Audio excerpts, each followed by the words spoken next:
আকাঙ্ক্ষার ইচ্ছে গাড়ি তৈরি করে রেখেছিলাম, এবার পথের নকশা আঁকার সময় যেতে হবে গদখালির ফুলের রাজ্যে।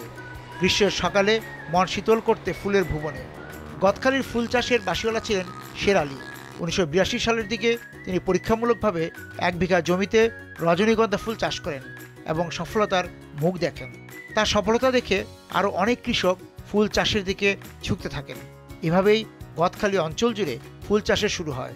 ফুল চাষের সঙ্গে আপনাদের এই গদখালির কত কৃষক জড়িত? 6000 থেকে আপনার 6500 কৃষক জড়িত আছে এবং গদখালি আমাদের 3টি ইউনিয়ন মিলে। আর আপনার এর সঙ্গে আপনার কি বলবো 2-5-10 লক্ষ লোক জড়িত আছে ফুলের সঙ্গে, টোটাল সারা বাংলাদেশ মিলে। আচ্ছা আচ্ছা। আর এমনিতে এখানে চাষি আছে 6 থেকে 7000? হ্যাঁ, 7000 কৃষক আছে। 1 বিঘাতে আপনার কত টাকা খরচ হয় রজনীগন্ধা করতে? 1 বিঘাতে মূলত আপনার লিসির টাকা দিয়ে আপনার টোটালে 1 বিঘায় 80 থেকে 90,000 টাকা খরচ। আর বিক্রি করতে পারেন কত? বিক্রি ওইটা আপনার কাঁচামাল তো লাখ ফিফার, হয়তো 2 লাখ টাকা হতে পারে, 1.5 লাখ টাকা হতে পারে, আবার দেখা যাচ্ছে অনেক সময় লস হতে পারে।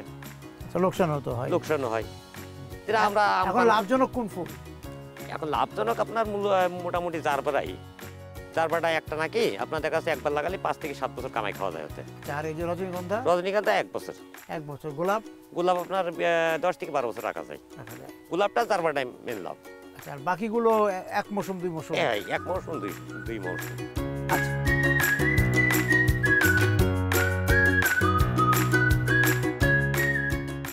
গদখালি ছাড়াও এখানে ফুল চাষ হয় নাভারণ, পানিসারা, হাড়িয়া, নীলকণ্ঠনগর, চাউড়া, কৃষ্ণচন্দ্রপুর, চাঁদপুর, বাইশা, পাটুয়াপাড়া, নারায়ণজালি সহ প্রায় 50টি গ্রামে। রজনীগন্ধা ছাড়াও জারবেরা, রথস্টিক, চন্দ্রমল্লিকা, জিপসি, টিউলিপ ও লিলিয়াম চাষ হচ্ছে। ইদানিং শুরু হয়েছে নন্দিনীর। এখানকার 5000-এরও বেশি চাষির ফুল বিক্রয়ের পরিমাণ বছরে প্রায় 42 কোটি টাকা।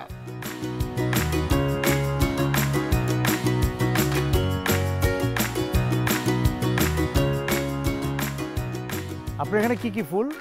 এখানে জারবারা আছে, নন্দিনী ফুল আছে। আচ্ছা, নন্দিনীটা কতদিন যাবত করছেন? 2-4 বছর আগে একবার চাষ করছিল, কিন্তু আসলে ফুলটাকে ফোটাতে পারেনি স্যার। ও 5 মাস আগে বুনেছেন, এখন ফুল দিয়েছে? জি জি জি, ফুল রোজার ভিতরে করে এসেছিল, ঈদের পরপরই বিক্রি করা শুরু করলাম। এই বিক্রি করতে করতে এগুলো আর কি আছে। এখানে কি নন্দিনী কি শুধু আপনি করেন আপাতত? জি জি জি। বিক্রি করেন কিরকম?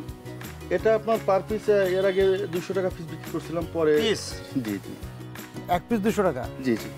আচ্ছা, পরে 150 টাকা করে পরীক্ষা শুরু হলো, একটু বাজারটা কমে গেছে, যার কারণে 150 টাকা করে পিস দিচ্ছিলাম পাইকারি।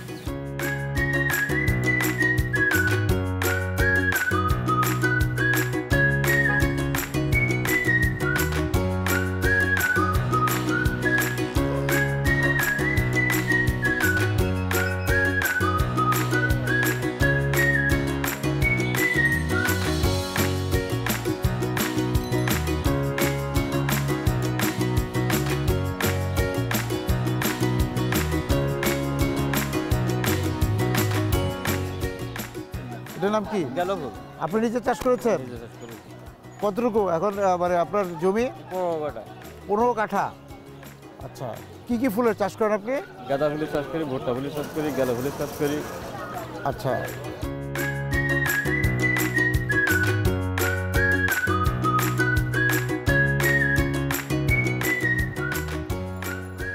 এটা কি ফুল? জারবারা। জারবারা কিভাবে বিক্রি করেন আপনারা? 50 টাকা করে 80 টাকা। এই এক আটি 50 টাকা? না, মানে এই যে 50টা ফুল। ও 50টা ফুল কত? এইগুলো নরমাল, এইগুলো বেশি 3 টাকা পিস। 3 টাকা পিস? ভালোগুলো 5 টাকা 6 টাকা পিস। তা ঢাকায় যেহেতু এগুলোর দাম অনেক বেড়ে যায়। ঢাকা যেতে ওই মার্কেট নেই বলা কথা, মানে কোনো সময় লগ্ন আছে, কোনো সময় ঈদ আছে, কোনো সময় ওই সেই 14 ফেব্রুয়ারি পালন হয়, মানে ওই মার্কেট হিসেবে ফুল বেচা কিনা হয়, এক এক সময় এক এক টান। আচ্ছা আচ্ছা।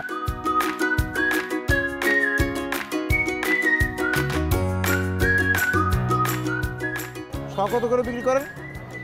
দামের কোনো না, তারপরে ধরেন আজকে কত দাম? আজকে 1.5 টাকা, হ্যাঁ, 2 টাকা, 1.5 টাকা 2 টাকা।